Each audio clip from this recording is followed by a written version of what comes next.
circle continues, but it continues for both Fianna Fáil and Fine Market-sensitive information should not be given to anybody.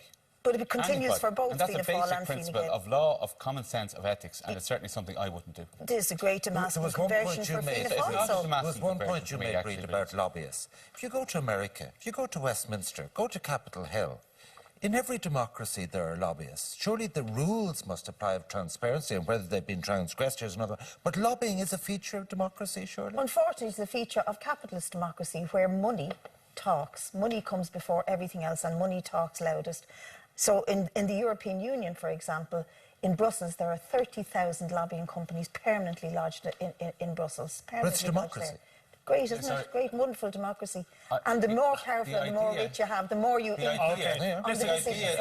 legislate for what's in the curriculum. The point of this bill, however, the very core point of this bill, is to remove the ethos leniency, the ethos-based leniency towards sex education. In other words, to allow and to insist and to make it compulsory that sexual education and sexual behavioural education is removed from any particular ethos, that it's factually based, that it's objective, that it's biologically based. And this is the point that Thomas was objecting to, that we shouldn't be legislating for that, that should be something that is structured around the committee that he's involved in, etc.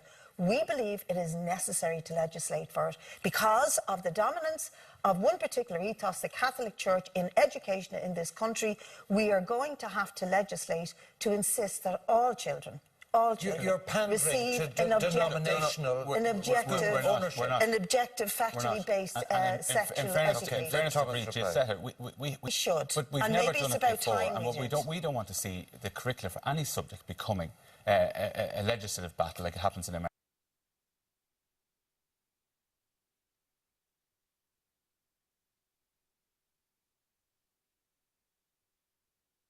It would only go to the chairman, Leslie Buckley, who would tell one shareholder. Is that Denis Naughton's fault? Well, I mean, this idea that lobbyists don't actually have a clear line to ministers at all times is just nonsense. I don't see why anybody's surprised by a lobbyist ringing the minister and getting a response. So I'll give you an example. During the reading of the alcohol bill in the Seanad, there was 700 lobbyists recorded during that from the drinks industry. So powerful people, rich and powerful people, use lobbyists to great effect within government. And that's why a rich and powerful individual controls so much of the media. And that's where the worry came. And actually, the pressure came on the Minister, Denis Naughton, from members of the committee like myself, from the MEP Lynn Ruane, and others who were insisting that this has to go before the BAI. The pressure was being put on the committee because we were in turn being lobbied by the NUJ, who, by the way, tried many times to get a line to the minister, to talk to the minister about what was going on, and he refused to discuss with them.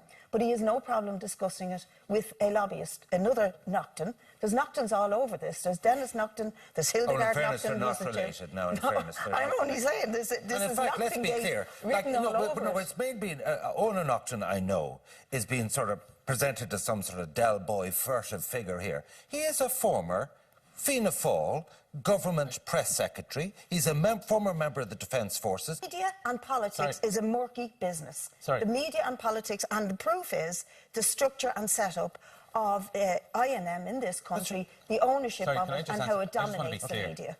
Anybody that would take revisit that, or should it wait until such time as everything plays out in the court in relation to as to whether inspectors are appointed or not, and any work they may do if they are appointed? Well, this is one of the problems in our state, is that we always have to go through these long court processes to carry out proper criminal investigations when it comes to white-collar crime or suspected white-collar crime. If this was a simple issue of me, for example, emailing my boss and, harassing him by Facebook or something like that, the police would be knocking on my door straight away and they'd be seizing my computer. In the day, before we all used email and computers, when phones were tapped, the special branch were able to, intervene. Now you seem to have to go through the Office of Corporate Enforcement. Well, that is the law. It is the law, and that's a problem. That when it comes to dealing with white-collar crime, alleged white-collar crime, the kid gloves are on. when it comes to dealing with everything else, including social welfare, so-called social welfare, Prop 380 officers. So just let me finish my point. I think we have now deflected away from the real problem, or the real difficult allegation here, which is that journalists' emails have been literally hacked. Hundreds of them. They've literally been hacked by an outside company. That's been completely deflected away from. We'll probably get a big, long investigation into it, and that is a very, very serious allegation. I think we need to refocus, or at least realign our focus onto having both things in our sights, because there is a murky culture here that has allowed a very wealthy individual control a very big chunk of the media. The High Court will adjudicate. Just something